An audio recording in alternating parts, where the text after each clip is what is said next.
1996. aastal ilmus inglise keeles Samuel Huntingtoni raamat pealkirjaga The Clash of Civilizations.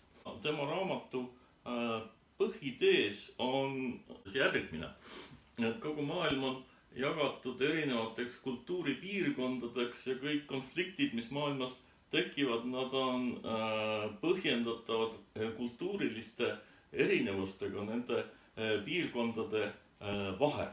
Ja minu eesmärk praegu on näidata, et sellise jäiga piiri tõmbamine, seda on võimalik vaidlustada nii kultuurilooliselt kui ka demograafiliselt. Kui me pöördume kultuuriajaloo poole, siis mina kui muusikateadlane esmajoones olen kursis nende arengutega, mis on toimunud Eesti muusikakultuuri ajaloos ja ma võin ilma igasuguse kahtluseta väita, et Eesti muusikakultuuri juured asuvad Peterburis. Peterburi konservatooriumi professoritest 20. sajandi alguses mitmed on Eesti päritolu.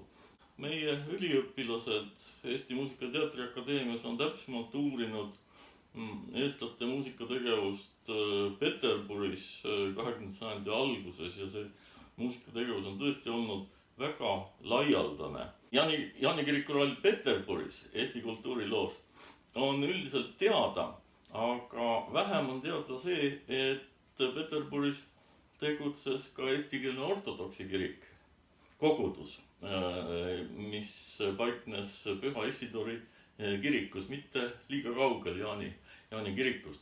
Nii et me näeme, et see konfessionaalne mitmesus, mis ka tänapäeva Eestis on iseloomulik, tänapäeva Eestile on iseloomulik, et see oli täiesti olemas ka omal ajal Peterburis.